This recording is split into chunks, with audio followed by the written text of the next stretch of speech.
अच्छा, पिछली वीडियो में हम लोगों ने नॉन पैरालिटिक स्क्विंट कर दिया। अब हमें करना है पैरालिटिक स्क्विंट, जिसको नॉन कॉन्कॉमिटेंट स्क्विंट भी बोलते हैं। अब इस वाले स्क्विंट में ये हम लोग ऑलरेडी पहले भी कर चुके हैं। इसमें जो है ना, जिस भी डायरेक्शन हम लोग देखेंगे ना, तो जो स्क्विंटिंग आई होगा उसकी अमाउंट ऑफ डिविएशन चेंज होगी, ठीक है, according to which direction you are looking at. अब इसकी डेफिनेशन देखें तो वो यही कह रहे हैं कि it is the type of manifest squint in which the amount of deviation of in the squinting eye varies in different directions of case. ये तो बेसिक डेफिनेशन है। साथ में ये भी बोल सकते हैं कि साथ में इसमें ना ऑक्यूलर मूवमेंट्स की लिमिटेशन होती है। ये वैसे ये पार्ट इतना इंपॉर्टेंट नहीं है, ये इतना भी लिख देना तो बहुत है। अब इसकी रीज़न क्या है? बेसिक रीज़न पैरालिटिक स्क्विंट है ना, तो नाम से ज़ाहिर है कि इसमें पैरालिसिस हो रही है किसी चीज़ की। अब आई को 3 नर्व सप्लाई करती हैं, third cranial nerve, fourth cranial nerve और सिक्स्थ क्रेनियल नर्व। उनमें से किसी भी नर्व की पैरालिसिस हो जाती है ना, तो पैरालिटिक स्क्विंट होता है। बेसिक रीज़न ये है। अब ये याद करें, पहले फर्स्ट डे में क्या था कि कौन थर्ड क्रेनियल नर्व जो है ना, सारे मसल्स ऑफ द आई को सप्लाई करती है। सिर्फ सुपीरियर ओब्लिक को फोर्थ सप्लाई करती है और लैटरल रेक्टस को सिक्स करती है। SO4 LR6 इस तरह याद रखें, ठीक है। तो फिर अब आप ये अंदाज़ा लगा सकते हैं कि जब थर्ड क्रेनियल नर्व पैरालाइज होगी तो कौन से मसल्स अफेक्टिंग होंगे, फोर्थ पैरालाइज होगी तो कौन से, और सिक्स होगी तो फिर कौन सा होगा मसल, ठीक है। या आगे हम उसके फिर क्लिनिकल फीचर्स में भी वही आ रहा होगा। अब हमने तो कर दिया ना कि पैरालाइज होती है। अब ये होती किस तरह से है? या तो कॉन्जेनाइटली होगी या तो एक्वायर्ड होगी। ये हम क्लासीफाई कर देते हैं। एक्वायर्ड में 8 रीजंस हो सकती हैं जो कि याद करनी है, रट्टा लगाना है सही से। ट्रॉमा हो सकता है, इन्फेक्शन कोई हो सकता है वायरसेस या बैक्टीरिया से, कोई भी ट्यूमर हो सकता है, उसमें ग्लायोमा, अकॉस्टिक न्यूरोमा या फिर नेसोफिरिंजियल कार्सिनोमा कोई भी हो सकता है। इन्फ्लेमेशन में वैस्कुलाइटिस की वजह से हो सकता है। इस्कीमिया हो सकता है, और इस्कीमिया कब होता है? डायबिटीज़ और हाइपरटेंशन रेटिनोपैथी होती है ना, उसमें अक्सर इस्कीमिया हो जाता है आँख का, तो फिर पैरालिसिस हो सकती है। कॉम्प्रेसिव लीशन हो सकती है, ठीक है, जैसे कि अगर उसमें एन्यूरिज्म होगी सर्कल ऑफ विलिस में, तो फिर वो कंप्रेस करता है उस नर्व को और उससे पैरालाइज हो जाती है, ठीक है। इंट्राऑक्यूलर प्रेशर रेस्ड होगा तो अगेन वही कंप्रेस होगा और नर्व पैरालाइज हो जाएगी, ठीक है। ये रीजंस याद रखनी है। अब क्लिनिकली जो है ना, वो ये सारे वैसे तो थोड़े से डिफरेंटली प्रेजेंट करते हैं थर्ड फोर्थ सिक्स के, लेकिन कॉमन क्लिनिकल फीचर्स सबके ये हैं कि मोड ऑफ ऑनसेट ना सडन होगा, एकदम से उसकी पैरालिसिस हो जाती है। एज जो है वो किसी भी एज में हो सकती है, क्योंकि ये सारी रीजंस है ना, ये सारी, और इसमें से सबसे कॉमन रीज़न होता है ट्रॉमा, ठीक है। अब ट्रॉमा तो किसी भी एज में हो सकता है, तो ये किसी भी एज में प्रेजेंट करेगा। ये हिस्ट्री ऑफ ट्रॉमा वही बात कर रहे हैं कि फ्रीक्वेंट है। कोई सिस्टेमिक डिसीज़, ये भी बहुत फ्रीक्वेंट है, क्योंकि ये दोनों मेन कॉजेज़ होते हैं इसके। ट्रॉमा तो बहुत ही कॉमन है, सिस्टेमिक डिसीज़ भी बहुत कॉमन है, ठीक है। अब पेशेंट जब आएगा ना, उसकी मेन कंप्लेंट होगी डिप्लोपिया। पेशेंट, ये बहुत कॉमन इसमें कंप्लेंट यही होती है कि डिप्लोपिया हो रहा है। अब डिप्लोपिया जो है ना, वो 2 तरह से होता है, या तो वो हॉरिजॉन्टली एक्सिस में हॉरिजॉन्टल डिप्लोपिया होगा, या फिर वो वर्टिकल डिप्लोपिया होगा, ठीक है। अब जो है ये जो थर्ड नर्व पैल्सी होती है और जो फोर्थ नर्व पैल्सी होती है ना, इन दोनों में वर्टिकल डिप्लोपिया हो रहा होगा, ठीक है। लेकिन जो सिक्स्थ क्रेनियल नर्व वाली पैल्सी होगी ना, उनमें उसमें हॉरिजॉन्टल डिप्लोपिया हो रहा होगा, ठीक है। वर्टिकल वाले में थर्ड नर्व हो रही होगी और फोर्थ नर्व हो रही होगी, सॉरी हाँ, वर्टिकल में थर्ड नर्व और फोर्थ नर्व, और जो हॉरिजॉन्टल है ना, उसमें सिक्स नर्व की पैल्सी हो रही होगी, ठीक है। ये बात याद रखें क्योंकि ये BCQs में आ जाता है अक्सर। अब ऑक्यूलर मूवमेंट्स जो हैं ये अच्छा, डिप्लोपिया तो मेन सिम्टम है। अब साइंस कौन से होंगे? 2 साइंस होंगे जो कि डॉक्टर देखेगा और वो उससे पता चल जाएगा कि इसको पैरालिटिक स्क्विंट है।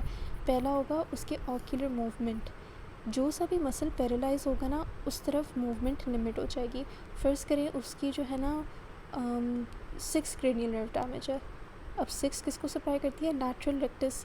लैटरल रेक्टस का क्या काम होता है? आँख को लैटरली पुल करना ना। अब आँख लैटरली नहीं पुल होगी उधर, क्योंकि वो मसल ही नहीं काम कर रहा, पैरालाइज है, तो फिर वो उस तरफ आँख मूव ही नहीं होगी, तो उससे पता चल जाएगा कि कौन सी नर्व इफेक्टेड है, ठीक है। तो एक तो हो गया ये ऑक्यूलर मूवमेंट, ये बहुत इंपॉर्टेंट, मोस्ट इंपॉर्टेंट साइन है। फिर दूसरा सबसे इम्पॉर्टेंट साइन होता है डिविएशन। सेकेंडरी डिविएशन जो होगी ना, वो प्राइमरी से ग्रेटर होगी। अब ये हम लोगों ने पहले भी किया था कि प्राइमरी और सेकेंडरी डिविएशन क्या होता है, पिछली वीडियो में मैं फिर बता देती हूँ। प्राइमरी डिविएशन, अच्छा, होता ये है कि हम पेशेंट को बोलते हैं कि किसी भी ऑब्जेक्ट पे फोकस करे, ठीक है। अब जब वो फोकस कर रहा होता है ना, ये नॉर्मल आँखों की बात है कि जिस आँख से बोलते हैं ना किसी को कि फ़ोकस करे, उसकी जो आँख यूज़ नहीं हो रही, जो दूसरी वाली जो कि जिस मतलब फ़र्ज़ करें मैंने ये पेशेंट है, उसको मैंने बोला है कि तुम अपनी इस वाली आँख से फ़ोकस करो, ठीक है, ये मैंने बोला है।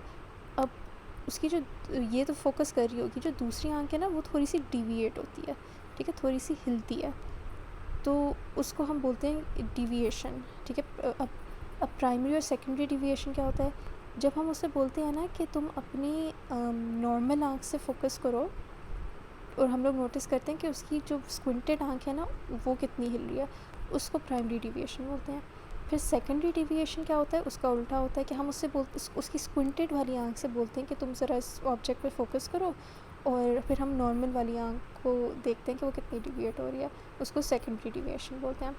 अब जो नॉन पैरालिटिक स्क्विंट था ना, जो पहले हमने पिछली वीडियो में किया था, उसमें तो दोनों इक्वल थे, प्राइमरी और सेकेंडरी डिविएशन।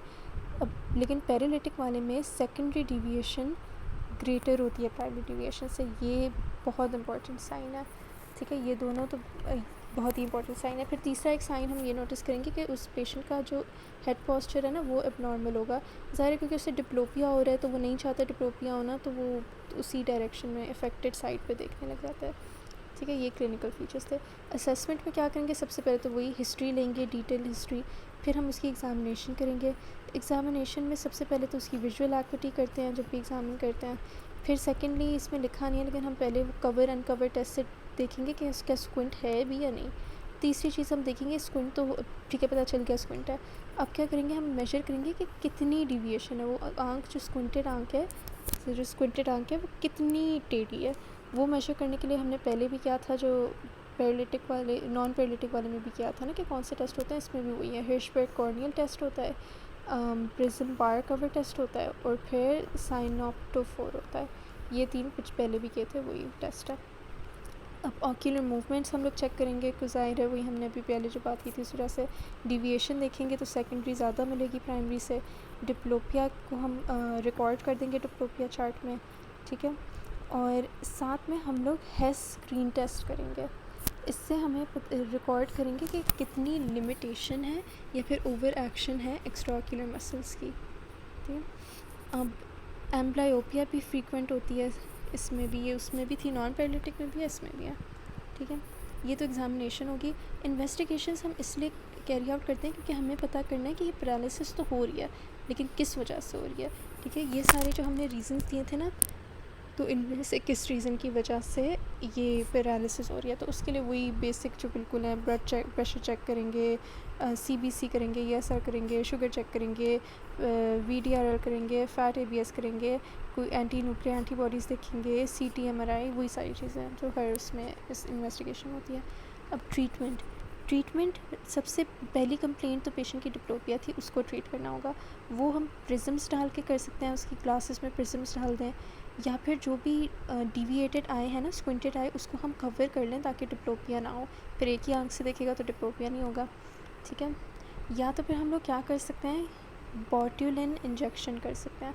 अब होता क्या है कि फ़र्ज़ करें ये वाला मसल जो है ना, इसका लैटरल रेक्टस वो अफेक्टेड है, इस वजह से वो पेशेंट जो है ना वो लैटरली नहीं देख पा रहा, वो उसकी फिर ये वाला जो मसल है ना वो उसे अपनी तरफ पुल कर देता है, क्योंकि ये वाला मीडियल वाला तो काम कर रहा है, लैटरल वाला नहीं काम कर रहा, तो वो उस आँख ना उस तरफ पुल हो जाती है। तो हम क्या करते हैं, हम इंजेक्शन लेते हैं, बोट्यूलिन इंजेक्शन, और वो इस ऑपोजिट जो मसल तो लैटरल वाला ख़राब है लेकिन हम मीडियल वाले में इंजेक्शन डाल देते हैं। उससे क्या होता है कि वो मीडियल वाला भी वीक हो जाता है, अब वो भी वीक है, ये भी वीक है, तो आँख ना सीधी हो जाती है, ठीक है। इसलिए ये भी कर सकते हैं। कुछ नहीं काम किया तो फिर स्क्विंट्स कर सर्जरी करेंगे, ठीक है। प्रिज्म, पैचिंग, बोट्यूलिन इंजेक्शन या फिर स्क्विंट सर्जरी, ठीक है। अब इन लोगों ने एक चार्ट दिया हुआ है जिसमें डिफरेंस दी हुई है इनने दोनों की, नॉन पैरालिटिक और पैरालिटिक की। ये बहुत इंपॉर्टेंट है, इस पर अक्सर सवाल आ जाता है। 11 डिफरेंसेस हैं, ठीक है। सबसे पहला तो मोड ऑफ ऑनसेट। अब हमने किया था कि मोड ऑफ ऑनसेट सडन होता है, अभी हमने किया ना पैरालिटिक वाले में सडन है, नॉन पैरालिटिक वाले में ग्रेजुअल होता है। एज ऑफ ऑनसेट, पैरालिटिक और हमने किया, ये किसी भी एज में हो सकता है, लेकिन नॉर्मल एडल्टहुड है, कुछ ट्रॉमा हो सकता है एडल्टहुड में ही हो मोस्टली। इसमें जो है ना ये नॉन पैरालिटिक और ना वो भी किसी एज में हो सकता है, लेकिन यूजुअली बच्चों में होता है ज़्यादा कॉमन। फिर है हिस्ट्री ऑफ ट्रॉमा, ये हमें पता है किस वाले में होता है, पैरालिटिक वाले में और नॉन पैरालिटिक। फिर ये लास्ट लिखा हुआ है सिस्टेमिक डिसीज़, ये हमें पता है कि ट्रॉमा और सिस्टेमिक डिसीज़ कॉमन कॉज थे पैरालिटिक वाले में, तो उसमें प्रेजेंट है, नॉन पैरालिटिक में एब्सेंट है। ये 4 में डिफरेंसेस तो ज़रूरी हो गए। फिर डिप्लोपिया, ये भी अभी हमने किया है, पैरालिटिक में तो मेन कंप्लेंट ही डिप्लोपिया होती है, इसमें यूजुअली एब्सेंट होता है। फिर नोज़िया एंड वर्टिगो और फॉल्स प्रोजेक्शन, ये दोनों जो है ना, नोज़िया, वर्टिगो और फॉल्स प्रोजेक्शन पैरालिटिक में हो रहे होते हैं, नॉन पैरालिटिक में ये नहीं हो रहे होते। लिमिटेशन ऑफ मूवमेंट्स भी अभी हमने किया है, पैरालिटिक में हो रहा होता है, और नॉन पैरालिटिक में मूवमेंट्स बिल्कुल सही होती हैं, कोई मसल पैरालाइज नहीं हो रही है इस वजह से। फिर प्राइमरी सेकेंडरी डिविएशन हमने किया है कि नॉन पैरालिटिक में कोई डिफरेंस नहीं है, पैरालिटिक में सेकेंडरी ज़्यादा होता है, और ये इसकी बहुत इंपॉर्टेंट फाइंडिंग है। अब नॉर्मल हेड पोस्चर भी हमने किया है कि पैरालिटिक में होता है, इसमें नॉन पैरालिटिक में नहीं होता, और ये मेन बात न्यूरोलॉजिकल लीजन ज़ाहिर है पैरालिसिस हो रहा है तो पैरालिटिक में होगा, नॉन पैरालिटिक में एब्सेंट होगा। ठीक है, ये डिफरेंसेस याद कर लें, ईजी से हैं और ये इस पर बहुत कॉमनली सवाल आता है।